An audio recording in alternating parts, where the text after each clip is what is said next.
Hi hello friends, welcome back to lucky Preethi. இன்றைக்கி என்ன video பார்க்க போகிறீங்க அப்படின்னா, என்னோடய மார்னிங் ரொட்டீன் நான் என்னெல்லாம் பண்ணுறேன் அப்படின்னு பார்க்கலாம். ஸோ நைட்டு வந்து ஒரு 12:40 போல் ஷிஃப்ட்டு முடிகிற டைமில் நான் வந்து தயிர் போடலாம் அப்படின்னு சொல்லிட்டு ஒரு டம்ளர் பால் வந்து மீந்திருந்தது.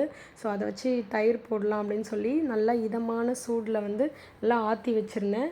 அதை வந்து ஒரு சொம்பில் வந்து அந்த பாலை வந்து ஊற்றிட்டு ஒரு பேக்கெட் தயிர் வந்து வாங்கி வச்சுருந்தேன்.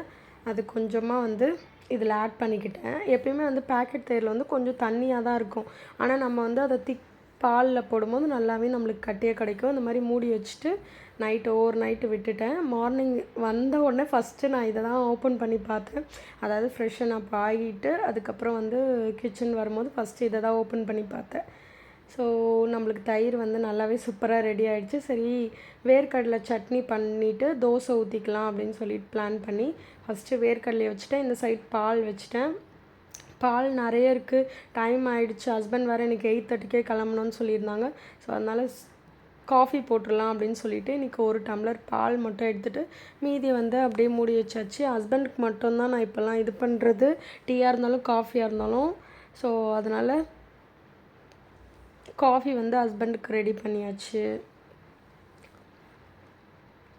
அதுக்கப்புறம் பார்த்திங்கன்னா நம்மளோட சட்னியுமே நான் ஒரே ஹேண்டிலாக பண்ணுறதுனால என்னால் எல்லாமே கவர் பண்ண முடியல. அதுக்கப்புறம் வந்து லக்கி வந்து எப்பயுமே இந்த மாதிரிலாம் டிப் பண்ணி சாப்பிட மாட்டாங்க டீயில். புதுசாக பண்ணதுனால அப்படின்றதுனால தான் நான் வந்து கேப்சர் பண்ணி உங்களுக்கு ஷேர் பண்ணுறேன். இந்த ஒரு பிஸ்கெட்லேயே அவங்க இந்த ஒரு பேக்கெட் வச்சுருக்காங்களா, அந்த ஒரு பிஸ்கெட்லேயே வந்து ஒரு இந்த ஒரு போர்ஷன் மட்டும்தான் அவங்க சாப்பிட்ருப்பாங்க. இதை சாப்பிடவே இல்லை, தூக்கி போட்டாங்க. அதையுமே நான் உங்களுக்கு காட்டுறேன்.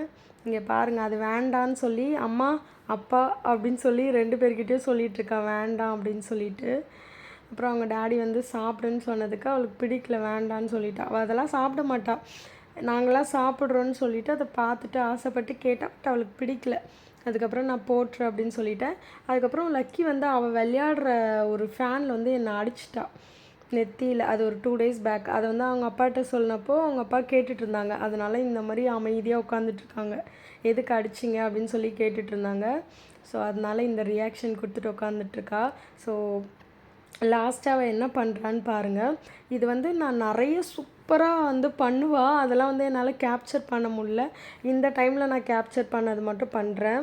நான் வந்து என்ன என் பொண்ணை பற்றி ப்ரௌடாக ஃபீல் பண்ணுறேன் அப்படின்னா, அவள் வந்து சாரி சொல்கிறதுக்கும் தேங்க் பண்ணுறதுக்கும் எதுக்குமே வந்து தயங்கவே மாட்டாள்.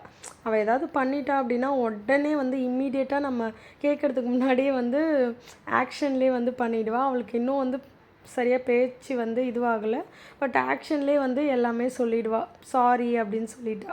இங்கே த்ரோட் கிட்ட இப்படி பண்ணாங்கல்ல, அதுதான் வந்து சாரி அப்படின்னு சொல்லிட்டாங்க. சரி, நானும் டைம் ஆகிடுச்சு அப்படின்னு சொல்லிட்டு தோசை ஊற்றுறதுக்காக வந்துட்டேன். என்னால் திருப்பி போடுறது இது மற்றதெல்லாம் எடுத்து போடுற அளவுக்கு கவர் பண்ண முடியல. ஏன்னா லக்கி வந்து பார்த்திங்கன்னா கிச்சனில் என் கூடவே வந்து நின்றுட்டு என்னை தூக்குன்னு சொல்லிகிட்டு இருந்தாங்க. நீங்களே பாருங்கள், ஒரு தோசை ஊற்றிருக்கேன்னா இப்போ பாருங்கள், என்னை தூக்குன்னு இதே மாதிரி பண்ணிகிட்ருப்பா. அதனால தான் வந்து மார்னிங் டைம்லேயே வந்து நான் லஞ்சுமே ப்ரிப்பேர் பண்ணி வச்சுருவேன். ஆனால் இன்றைக்கி வந்து என்னால் பண்ண முடியல. சரி, ஏன்னா ஹஸ்பண்ட் இயர்லியாக கிளம்புறதுனால என்னால் பண்ண முடியல. நைட் ஷிஃப்ட் முடிச்சுட்டு மார்னிங் வந்து இது பண்ணுறது ரொம்ப கஷ்டம். இங்கே பாருங்கள் எப்படி இது பண்ணுறா பாருங்கள். இதெல்லாம் வந்து ஒரு ஜாலியாக இருக்கும். லக்கி கூட இப்போ ஸ்பெண்ட் பண்ணுற டைம் எல்லாமே ரொம்ப சூப்பராக இருக்கும். ஒரு டேயுமே அவள் ஒரு ஆக்டிவிட்டீஸ் நியூவாக பண்ணும்போது அதெல்லாம் வந்து பார்க்கவே வந்து சூப்பராக இருக்குது. டைம் போகிறதுமே தெரியல. இப்போல்லாம் வந்து பாருங்கள், என்னை தூக்குன்னு சொல்லிகிட்டு இருந்தா. அதனால் வந்து அந்த தோசையை திருப்புறது எடுத்து போடுறது அதெல்லாம் வந்து கவர் பண்ண முடியல. இந்த சைடு வந்து நாங்கள் பாட்டுமே போட்டு வச்சுருந்தோம். காலையில் எழுந்து வந்து ஒரு சாமி பாட்டு போடுவோம். அதை கேட்டுட்டு அதுக்கப்புறம் இப்போ வந்து டிவியில் வந்து என்ன நினச்சேன் அந்த சாங், விஜயகாந்த் சாங் ஓடிட்டுருக்கு. ஸோ அதுக்கு வந்து டான்ஸ் பண்ணிவிட்டு அப்படியே இங்கே வந்து பார்த்துட்டு இருந்தாங்க. மீன் டைம் நான் வந்து இங்கேயே வந்து பார்க்குறதுக்குள்ளே இந்த தோசை வந்து இதுவாகிடுச்சு. சரி, அதையும் எடுத்துகிட்டு நெக்ஸ்ட்டு தோசையும் ஊற்றியாச்சு. ஹஸ்பண்டுக்கு 2, எனக்கு 2 தோசையை ஊற்றிட்டு மார்னிங் பிரேக்ஃபாஸ்ட் வந்து தோசை அண்டு கிரவுண்ட்நட் சட்னி 2 வச்சு சூப்பராக சாப்பிட்டாச்சு. அதுக்கப்புறம் ஹஸ்பண்டுக்கு காஃபியும் கொடுத்தாச்சு. பிஸ்கெட் வச்சு ஹஸ்பண்ட் வந்து பிஸ்கெட் சாப்பிட்டாங்கன்னா தோசை சாப்பிட மாட்டாங்க. அதனால் பிஸ்கெட் வேண்டான்னு சொல்லிவிட்டு காஃபி மட்டும் குடிச்சிட்டு தோசை 2 சாப்பிட்டாச்சு. 2 பேரும் சாப்பிட்டுட்டு ஹஸ்பண்ட் ஆஃபீஸ் போனதுக்கப்புறம் வந்து நம்ம வந்து லஞ்சுக்கு எதனா ப்ரிப்பேர் பண்ணிக்கலான்னு சொல்லிட்டு விட்டுட்டேன். இப்போ பாருங்கள், அந்த தோசை எடுக்கிறதுக்கே என்னை விட மாட்றா. தூக்கு தூக்குன்னு சொல்லிகிட்ருக்கா. இதே மாதிரி தான் வந்து கிச்சன் வந்தாலே போதும், அவளுக்கு வந்து அவளும் ஏதாவது பண்ணணுன்ட்டு ஆசைப்படுவா.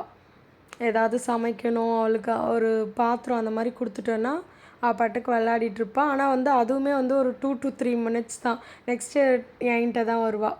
பாருங்கள், எனக்கு ஒரே ஹேண்டிலில் வந்து ஒரு ஹேண்டிலில் ஃபோன் வச்சுட்டு ஏதாவது பண்ணுறதுனால எனக்கு சரியாக ஊற்றவும் வரல, இது திருப்பி போடுறது எதுவுமே வரல. பட் ஆனால் இந்த தோசைக்கல் நாங்கள் இப்போ புதுசாக வாங்கினோம். ரொம்பவே சூப்பராக வருது. இன்ஸ்டண்ட்டாக வந்து டக்கு டக்கு டக்குன்னு தோசை சுட்டு எடுத்துக்கிட்டே இருக்கலாம் அந்த மாதிரி. பாருங்கள், சட்னியுமே வந்து சிம்பிளுங்க. நான் வந்து உங்களுக்கு வேணும்னா சொல்லுங்கள், வந்து தனியாகவே அந்த கிரவுண்ட்நட் சட்னி மட்டும் எப்படி பண்ணுறதுன்னு போடுறோம். ரொம்ப சிம்பிளாக ஈஸியாக வந்து வெறும் வேர்க்கடலை, காஞ்ச மிளகா, ஒரே ஒரு காஞ்ச மிளகா, அதுக்கப்புறம் ஒரு 4-5 பூண்டு, கொஞ்சோண்டு உடச்சக்கல்ல, இது மட்டும்தான் போட்டு அரைச்சேன். அவ்வளோ டேஸ்ட்டாக இருந்தது. 2 சாப்பிட்றது 4 கூட சாப்பிட்லாம் அப்படின்னு தோணும். பட் மார்னிங்கே அவ்வளோ வந்து டம்ப் பண்ண வேண்டாம் அப்படின்னு சொல்லிவிட்டு நாங்கள் 2 சாப்பிட்டுட்டோம். அதுக்கப்புறம் ஹஸ்பண்ட் ஆஃபீஸ் போனதுக்கப்புறம் கொஞ்ச நேரம் வந்து ஒரு 1 hour கிட்ட நாங்கள் ரெஸ்ட் எடுத்துகிட்டு ஒரு 9:45 போல் நான் வந்து கிச்சன் போயிட்டு சும்மா ஒரு டொமேட்டோ ரைஸ் மாதிரி பண்ணலாம் அப்படின்னு சொல்லி, 1 pot ரெசிபியாக பண்ணலாம் அப்படின்னு சொல்லி, ஒரு பட்டை லவங்கம் அப்படிலாம் அந்த பிரியாணிக்கு பண்ணுவோம்ல அதே மாதிரி பண்ணிவிட்டு, ஆனால் புதினாலாம் இல்லை, ஜஸ்ட்டு வெறும் என்கிட்ட இருக்கிற இன்க்ரீடியன்ட்ஸ் வச்சு அழகாக வந்து பண்ணிட்டேன். பாருங்கள், நல்லா இதுவாகிட்டு வந்துருச்சு. அதுக்கப்புறம் தண்ணி ஊற்றி அரிசியும் போட்டாச்சு. குக்கர் விசில் போட்டுட்டு அந்த மீன் டைமில் வந்து நானும் லக்கியும் ஃப்ரெஷ் ஆகிட்டு வந்துட்டோம். ஃப்ரெஷ் ஆகிட்டு வந்து ஓப்பன் பண்ணி பார்த்தோம். நல்லாவே நம்மளுக்கு குக் ஆகியிருந்தது. பாருங்கள், எந்த அளவுக்கு சூப்பராக உதிரி உதிரியாக வந்திருக்கு. ரொம்பவே வந்து நல்லாயிருக்கும்னு நினைக்கிறேன். நான் இன்னும் சாப்பிட்டு பார்க்கல. லஞ்சுக்கு தான் ஒரு 1 o'clock போய் சாப்பிட்ணும். 2 o'clock லாகின் பண்ணணும். ஸோ 1 o'clock சாப்பிட்டுட்டு நெக்ஸ்ட் வீடியோவில் பார்க்கலாம். Bye bye friends.